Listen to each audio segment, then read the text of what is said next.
I can't think of a better ride than the Nundle Rumble for the ultimate Yamaha Tenere face-off. 20 creek crossings, fast-flowing trails, blacktop and freeway, looping back into Sydney will be close to 1,000 kilometres. We're going to be comparing my tricked out 2019 Tenere 700 with Sean's standard 2024 model and Clubby's fully farkled 2023 World Raid that is on loan from Yamaha and valued at close to $35,000. The three of us have spent a stack of time on the Teneres, but the results may surprise you. And for those riders short on cash, we provide some alternatives that should make you smile.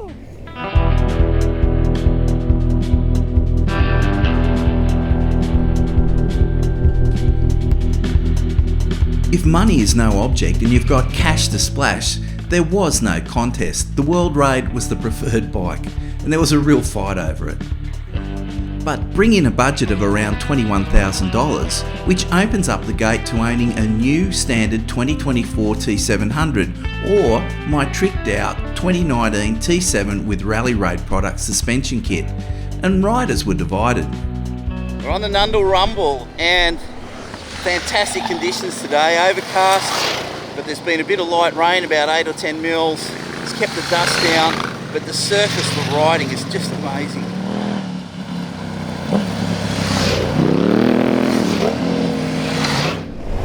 Talk about great conditions. This is bloody excellent. Temperature's great.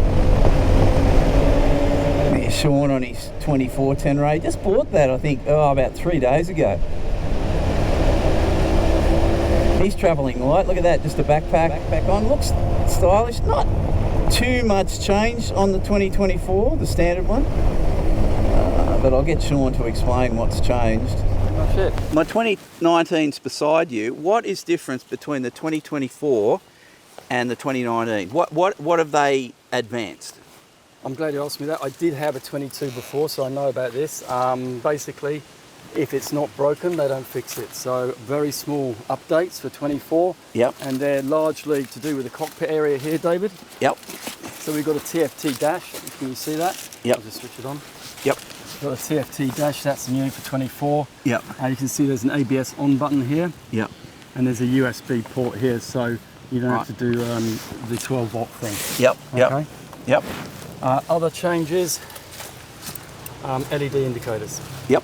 And that's pretty much it. And your clicker or clitter thing? Oh yeah, of course you've got the wheel that goes with the dash. This is the menu wheel, so you can select just by pushing this in. Yep. Rolling around, you hold it in for the settings. Yep. Some trail bike riders going past. Hang on, we just get distracted. Look at this, everyone's out today. We're on Whopping Creek Road.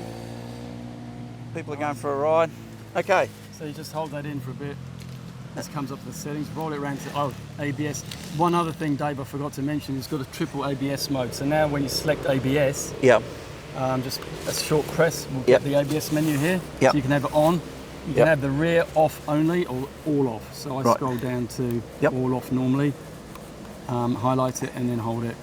And this light will come up and that's ABS off. And that's it. Yeah, that's it. So in terms of the ergos, the engine, the seating position, standing position, all that has stayed the same? Yep. Everything's the same. Yeah.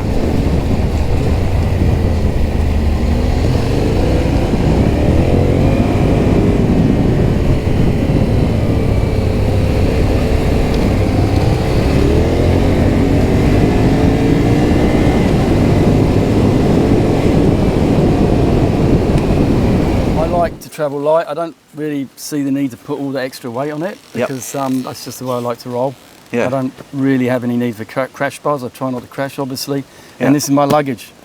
Yeah. I was wearing it on my back yesterday, but the strap broke, so I had to put it on the back. Yeah. But I don't really need. I don't go long distance enough. I don't think to warrant the big luggage scenario. So. Yeah. And similarly, I don't really need a large tank either. Now I noticed you've changed the tyres too, so you've gone for Pirelli rallies, are they? Yeah, I find they're the best combination for this bike. As I said before, I had a 22 model. Yeah. And always favoured those Pirelli Scorpion Rally tyres. They're really good. Yeah. Hook up well. They get good grip. Okay, so in the runoff, you couldn't see yourself. Come over here. You couldn't see yourself going for the 2019 when we had to do the run. If you had to spend, what was it? What did I say? Had to spend 21,000, and you went. I just Yeah, go on, tell us how you It's a feel. great bike, mate, but it's just heavy, isn't it? Yeah, it is How much heavy. Does it weigh with all this stuff on it? We don't know, but it's scary. Yeah, I think, and especially with a full tank. You've got the Safari tank there, David. yeah. I don't know. Yeah. No, that's all right. I'm going standard. I like to roll more as standard as possible. Put it that way. Yeah. All right. So then, when we had our unlimited expense, you could go for anything. You went for the World Raid. Let's come and walk down here to the World Raid. Yeah, the World Raid. That's the thing. Yeah. Now, if I had the money, this is the bike I would get. Yeah. And largely because of the front suspension on this thing, it just works out of the box, you know. Yeah. Straight from the factory, no modifications needed. Yep. Soaks up all the shop, really plush, but you know, good over the little stuff, but also the big hits it takes as well. So, yeah, no tweaking necessary to the front end. So that's a big plus in my books. Yeah. How's Clubby set up? What do you reckon about it?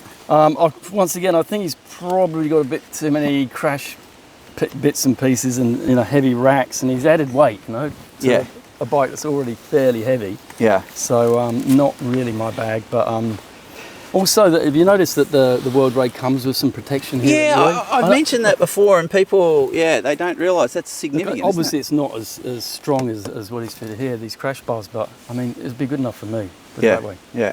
So if you had this bike, you'd keep it pretty stock, and just bark busters, bash plate. Bike busters, bash plate. Throw the racks away. It's actually one of the good things about the World Raid. It's got these wide foot pegs. Yeah.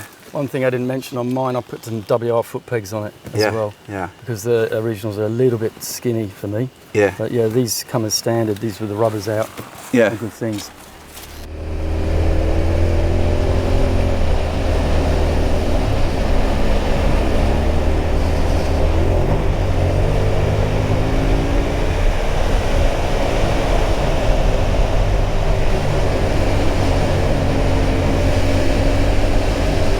Great riding.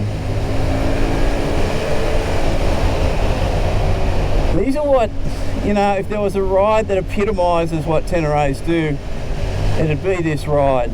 Like, you got to slab it on some tar, you got to slab it on some freeway, but when you get out on this stuff, it eats this up.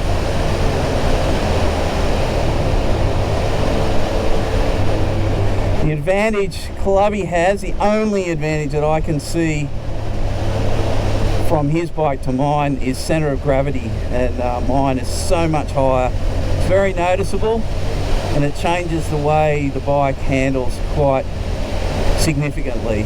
The World Raid is a much more planted bike than my bike, and I'm happy with mine, so that's how good it is. But it is noticeable. Standard bikes, still noticeable, but not so much.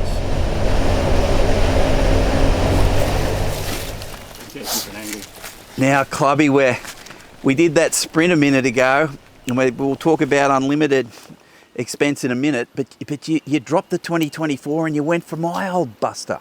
2019, why is that? Tell me the secret, why? Comes back to the F word, Dave.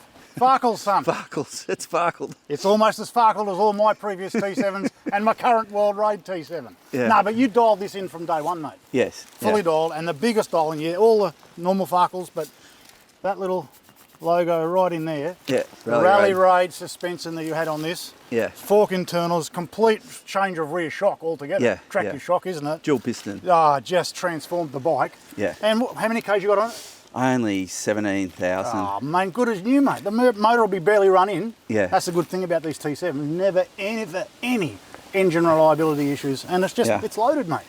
It's an interesting thing, isn't it? I mean, there's people, we talked about the cash-strapped young people at the moment who want to get into adventure. And, these used bikes around my kilometres are out there at around 17,000 Ks, aren't they? Absolutely. 4 years old now. We're into 4 years now in yours of T7s. Yeah. And how many of these are going to be coming into the market? Yeah. And it's not a negative to be looking at the first or second generation of them whatsoever. The ergos haven't changed, the dynamics haven't changed. I said 17,000 Ks, I meant $17,000 you can pick them up for, roughly. Yeah, every day of the week, mate. Yeah, and with fruit on them like this. Yeah. Like a high level of fruit on them, Yeah. already dialed, all the work done. Yeah. Stepping up, guys stepping up from singles that Yeah. want a twin. Yeah. Oh, mate, they're mega value for money, mate. Yeah, and that's the thing. I mean, there is a very short list of bikes that I would buy second hand. Now, Yeah, this bike yep. Yamahas have never given us a problem. I can't think of one Yamaha that we've ever had a problem with. No. And, you know, this is the thing with the T7s is you can be reasonably confident you can get a second-hand one at a reasonable price, or probably half or fully farkled, and then you can just add what you Oh, want. absolutely. The thing to look for is just general owner maintenance. Yeah. With regards to lubricating, air filter servicing, that's Yeah. all you really need to look at with the T7s. Yeah. And look, most guys are so diligent now. We've all been drumming it into their heads to Yeah. do their air filter maintenance and just look after their bikes. Yeah. Chain maintenance, chain and sprockets at 20,000 Ks, Yeah. I'll almost get to. So Mate, this good as this new. we know I can get 3 or 4 foot in the air and land, and it Oh, you lands ride like this a like a jumbo jet. motocross bike for a twin, mate. Yeah. You know, your favourite old whoop section over there at Morisset. Yeah, How much footage have you got going through there, dancing through there? No, it's amazing. Yeah. So Remember that footage we did? You were on this and I was on one of the earlier stocker ones. Yeah. And the difference in the suspension was ballistic in all that pure off-road stuff, wasn't it? Yeah, and I guess that's why I call that a keeper. Let's move on. 2024. Love the standard graphics on it. I can't help but think there's Sean Buddy leaves his jacket on. I can't help, firstly, that we're all got the same tyre set. We've got the Pirelli Rally Scorpions. Oh, mate, they're just ripping good for tyres, this, aren't mate. they? Yeah. And they're not, you know, they're good on the road Yeah. and just awesome on the dirt. They were. And they're legal, ADR legal if you jag the wrong insurance assessor or police officer as well, mate. Yeah. Exactly right. 2024 looks good. Absolutely, you know, it's come up a lot in price. That was the thing. When the T7 first landed, they were cheap. What You know, was it? Was it mine? 15 and a half Yeah. to start with in Yeah, 19? yeah. You Yeah, know, mine was so 15 and a half. That's right, mate. Yeah, You know, yeah. that was cheap motoring for it. COVID stuffed everything up, eh? Yeah. Well, of course it did. Yeah, of course. Yeah, that's Yeah. right. The old COVID effect, everything's gone up. Yeah. But new, they're a great base level at 20. And Oh, for sure, if you kept Sean's fit out how he wants it, nice course. and simple, Yeah. just upgrade the suspension a bit. Most people don't need that. No, that's right. But a lot of guys in Oz will push hard off-road. Yeah. And a set of fork springs and damping in there is the best money, performance money they're going to spend Yeah. before even putting a can on the back. You know? Yeah. That's where they should be spending their money, is on that front suspension setup. Yeah. Then maybe shock springs, maybe shock damping, and then just get into personalisation. Okay, well, let's go. Get over to that one. Yeah, get all misty-eyed. I'll You've tell given you us about this, mate. a 20-minute lecture on this bike earlier in the day. I'll talk all day about it, mate. Yeah, but I let's. will. So we've gone through all the modifications and Yep. everything you've done to it. Let's talk fundamentals now. What are the things that really attract you to them? Okay, this bike, chalk and cheese difference to ride compared to those. Yes. All right, and it's all about this factor here. I've been Yep. talking all this weekend. Like I'm now into 6,000 or 7,000 Ks on World Raids now. On this one, same one, between evaluating for the mag and then now this weekend as well. The best thing I find is the ergos when I'm standing up between my legs, where the weight is placed, and the front suspension action. Yep. It rides very differently to a standard T7 over the front end in Yep. any kind of off-road conditions. Yep. That's the biggest upgrade for me. All right, then you start going into, yes, 23 litres, it gives me a lot more fuel range. I'm getting, like yesterday was 21 kilometres a litre, so what does that equate to? 460, 470 to dry. Yeah. And yesterday's riding was super comparable from freeway to highway to tar to trail to off-road to slop to Yeah. riverbeds. Wow. And I keep getting 20 to 21 kilometres a litre out of this bike Yeah. for general riding. So I'm banking on a 460, 470 K range out of the tank. Yeah. And that's what a Tenere to me should offer. Sean, what are you doing? You're in the shot, mate. Come on. Geezer's drooling, He's you know? drooling. Yeah, He's what you drooling. didn't ask Geezer, you know what you didn't ask Geezer? What we didn't ask Deezer. Why didn't you ask Geezer why he can't have one of these? That's Isn't it? That's what it's about. it is. It's expensive, Okay, yeah. I just said this is now up to 20 and a half. You That's haven't asked 20 me and a again half. about Well, the we price. never got there. We're going to Have get you? there now. How much? So this is 25 and a half. 25 and a So half it's on 5 road. Ks of fruit, mate. Okay? Yeah. A lot of fruit. So even 3 Ks worth of suspension Correct. setting on Yep. a 2024, you would do mighty fine. Oh, absolutely. But what sways me and what has got me the most, Toey, as I just said, is the riding dynamic of this bike. Yep. It is quite different to a standard one. And I ride this faster than a standard one. Yep. I'm assured of that from this weekend. Yep. And I'll ride it more confidently than a standard one. With standard suspension I'm talking about. Okay? Well, Clubby, great riding with you again. Excellent Nundle Rumble. A little bit different. Have you ever had mud like that on a downhill, Dave? No, I'm going to talk downhill about that in a mud? minute. Yeah. That was a real head spin, that, wasn't it? Yeah. But you had the low centre of gravity, and mine a little bit taller, full of fuel, and that was a struggle. Yeah. All right, Clubby, great riding with you. Always is, mate. All right. Always a good time. All right. Especially on T7s, mate. I checked his tyres and it was on the front 16.2, I think, and on the rear it was about 9.1.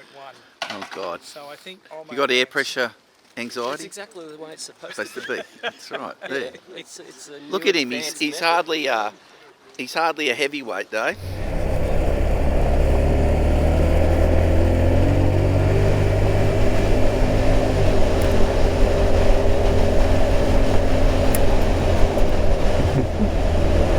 Come on, Clubby.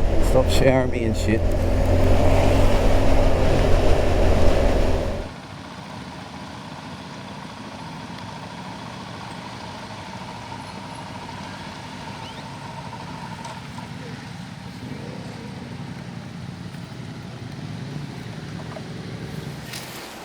So we just did that sprint to the bike under 21,000, and I went for this. And it's not about nostalgia, as Clubby said. It's all about the suspension. The Rally Raid suspension on this bike is magnificent. It just handles like a motocrosser, but the centre of gravity of it is high, and that came out yesterday when we're going down that slippery Nundle bit, Clubby, and it's just very top heavy when it's fuel full with 25 litres, even at 20. You know, it's not until it gets down to about 15 that you get a dividend, because the fuel tank goes right out there. Yeah, the bike is farkled. I'm going to give everyone a full list, and Clubby is too, of his World Raid, of all the farkles on the bike and how much they cost. But basically, all this is OEM, and I think the easiest way to say it is $500, probably more than that, and 5 kilograms. There's lots of 5 kilograms on this bike. This is a heavy Tenere, but that's what I wanted. I've got lighter bikes. I've got the 501, I've got the 701. This was more of a, get out in the outback and blast along the outback. So it's fit for design. So that's why I picked it in the sprint.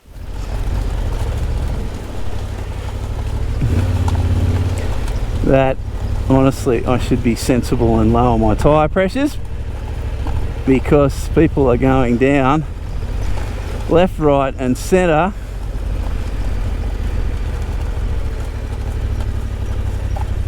Hang on. How are you? All right? You... I'm going back to the Enduro bike. There you go. Thank you very much. You're all right? What's your name again? Dave. Thanks, Dave. So we go to the 2024. Now, I didn't pick the 2024 for a number of reasons. The first is I love the suspension on my bike.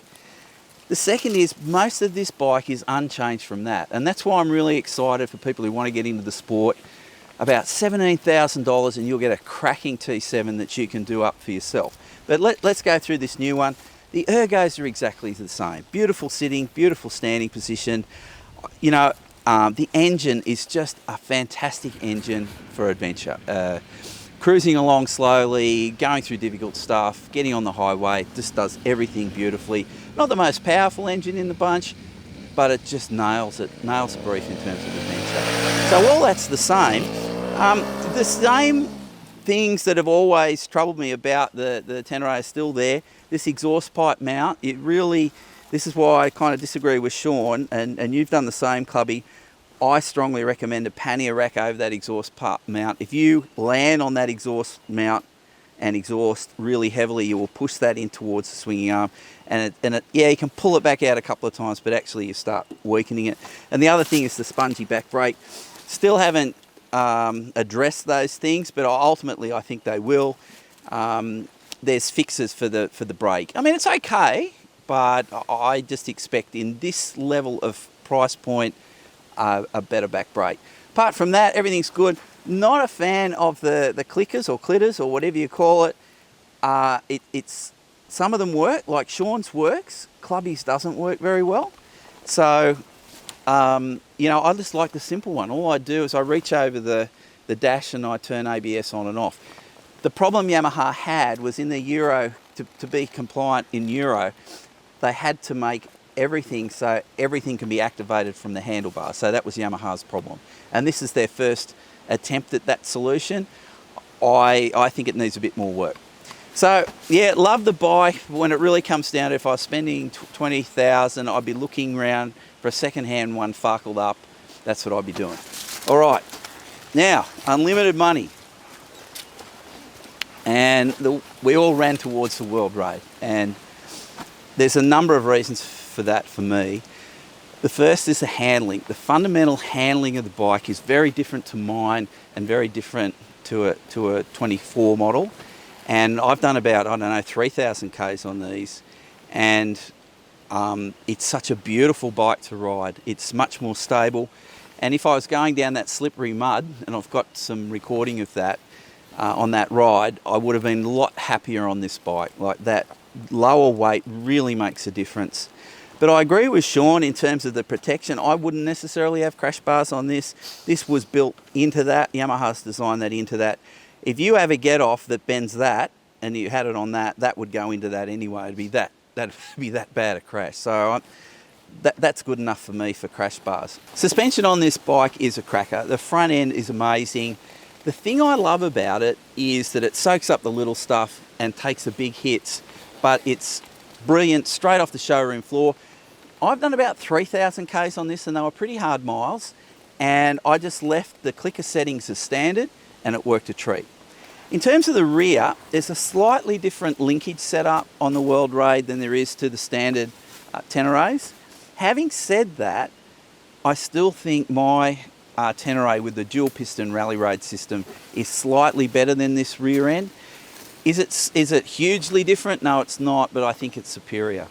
But all in all, this bike and that lower centre of gravity really sets that bike apart and gives it poise and wonderful handling in all conditions. So that's it for us. But as I said, if you're short on cash and you want to join the Yamaha family, I'd buy one of these second-hand tomorrow. Now, I'd stress, I would not say that about every brand of adventure bike out there. Some with 20 and 30,000 Ks on, I wouldn't touch with a barge pole. Yamaha is one brand I would. Every bike that Clubby and I have had with Yamaha, they've just been 100% reliable. We haven't had a problem with them. So that's it for the comparison. I hope you get something out of it. It was lots of fun, lots of footage, and thank you so much for the DSMRA for taking us along. And, you know, for those new to adventure riding, please consider going on one of their rides. You will learn a heap, and it's multi-denominational. Doesn't matter what sort of bike you ride, they're there for you, and they're very knowledgeable. All right, let's go. Wow, that was good timing. Some people don't know this, Clubby. Tell me but what you're doing here, because I reckon there's a few people who don't know this. We're coming down that downhill grease farm yesterday. Yeah. And I'm thinking my front guard's packing up, and yeah, I'm seeing other T7s go right away through the same conditions. Yeah, I did. And then I get to the Smoko stop last night, and I've just realised the adjustable front guard was not in the highest. That's right. position. It's got a high setting, isn't it? So let's go high. I mean, weather conditions are more favourable today. Sometimes I light a cigarette at night under the old oak tree. Oh yeah, I got some friends I can deal with, others I depend on in tragedy. They give me reason to live, hope round the bend. If it's broke, they'll lend a helping hand, and they don't keep score, 'cause they know one day.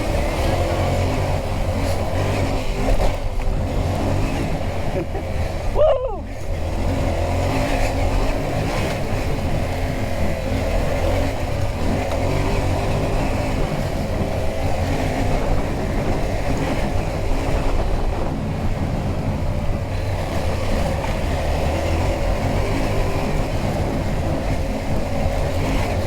Sean's going all right on the standard suspension.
So it's taken 4 years for me to get the Tenere 700 that I always wanted. And I'm well on the record from day one to say that this bike with this fuel capacity is a true Tenere, long distance overland travel. I've had two 700s previously, a first model 19, another one in 22. They were farkled to the moon through all my work with Tenere Tragics then, and also with my work with Adventure Bike magazine. We've now traded those two on, and then this is my latest project bike for the magazine, is the new World Raid. And we've got a special word that we use in my corner of the world about everything we bolt onto these bikes. The word is farkled. And this has got more farkles than I've ever put on any Tenere 700 before. And the other day, Dave and I said, we've got to add it all up. We've got to really actually account for ourselves. And so I went from head to toe, everything I've bolted onto this new World Raid, and it tallied up to $5,800. And then we thought, wow, that's a fair old commitment, isn't it? But that's what guys do spend. They do spend that much money on their bikes, setting them up to make them into the bikes they want. The thing that's even scarier, but I'm not finished yet.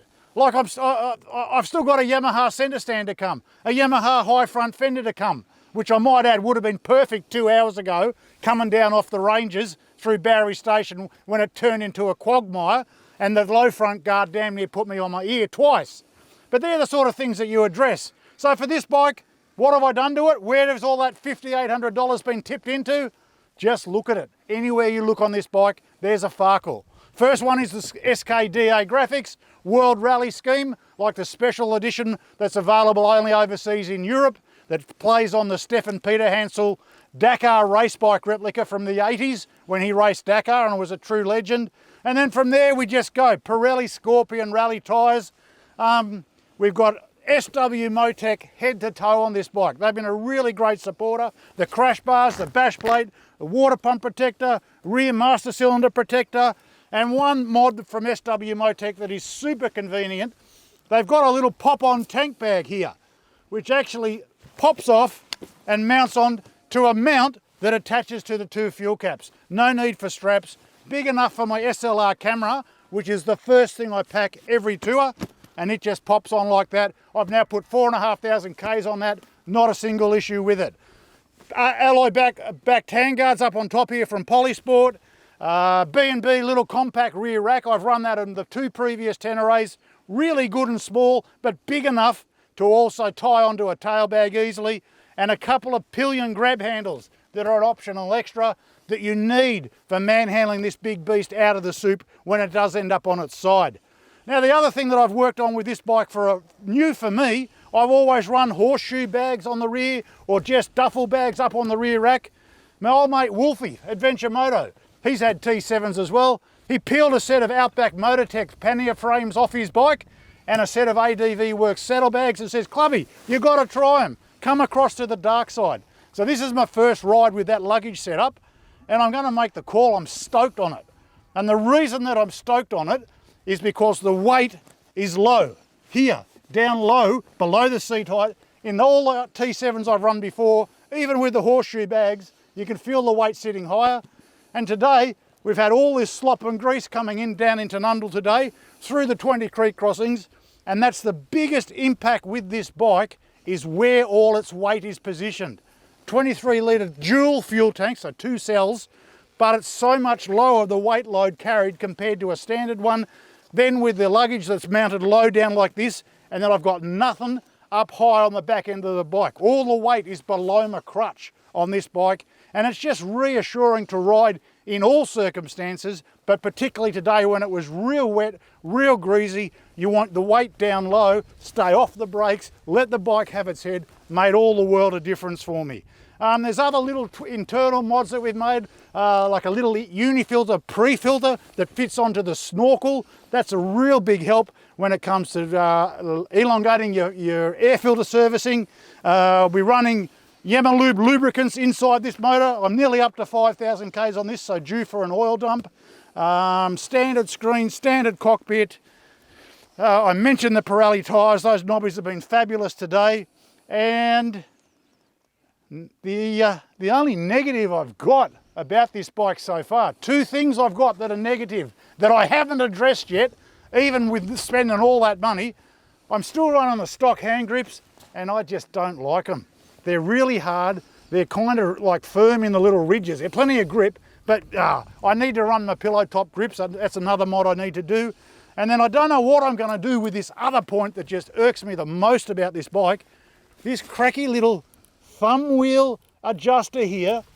I made the call from day one that it was a clunky, cheap kind of fitment for a $25,500 motorbike to not have actual press button controls.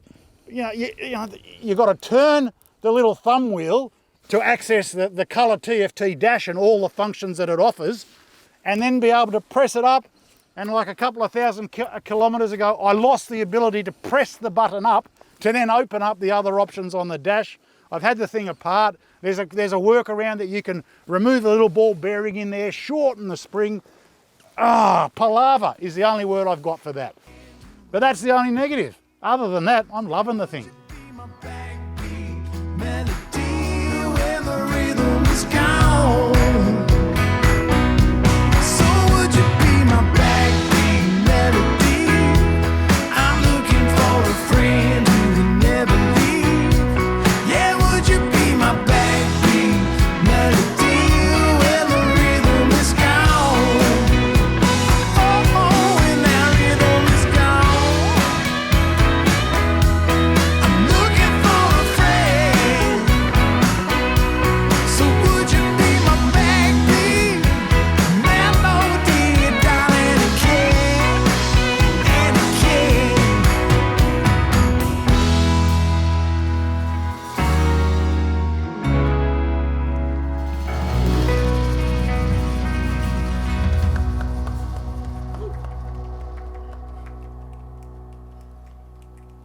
Lie on you. You're an honest man. Tell me what happened. Because this is going on Mad TV if this is true. Tell me what happened. David? Yes? And I've never called you David before in my life. No, this is sounding bad. I refuse to comment on the grounds that may incriminate me in what I actually just had to do on the side of the trail for the first time in my 37-year publishing and writing career. Well, I'm going to go... I can't revisit the story. You'll have to get it from the other Dave, participants. tell me what happened. Tell me. I'm going to honest as the day is long. Yeah. I was minding my own business, riding as normal as adventure riders do. Just cut it to 30 seconds or 40 seconds, be good. Yeah. There's something was stinging downstairs. I mean, it was hurting. And On ya? Down in the private parts, mate. Which bit? To the left of the private Your parts. jap hole? No, the block and tackle area. You know? Oh, right, okay, yeah. And so, anyway, I said to Clubby, stop. And I had to get off the bike, and the more I stood with it all there, it was just, something was biting. Get my pants and off! I said to Clubby, rip everything off, rip it all off. and then I had to drop the undies, and Clubby's there. I know, he's got a face full of it, I can tell you. From all of 6 inches away, I'll add. Yeah, all of 6 inches. Yeah, and this bloody black thing about this big, it was... Hang on, what was it? Hang on, the stay again. What is it? This black thing about this big with a big stinger on the back just flew out. Right, but they left the stinger in. Oh, no. Yeah, I said, Clubby, you've got to get the stinger out, mate. It's got poison in it. And the stinger was, the sack of the stinger was pulsing like that, pulsing. It didn't cross my mind. Right? And he pulled it out. He had to have 3 goes at it, but he got it. He got it. 3 goes. Well, there was a lot of other things obstructing my access to the area. I know I need to deforest, but that's another topic. I did say to him, for Christ's sake, Decimals, shave your pubes! We need clear access! Like, you do know he got it first go, and he had another 2 goes. Yeah, just to be sure, Sean. What do you reckon? But you know, I can't believe that. I can't believe that My story. mum told me never pick up hitchhikers. Yeah. Right? But this was definitely an illegal stowaway, you know? All right. So let's get out of here. I can't believe that, Clubby. That's in the magazine. I've got nothing to deny. God help me. Hey? Only Dave. After talking about it last night, when we were there.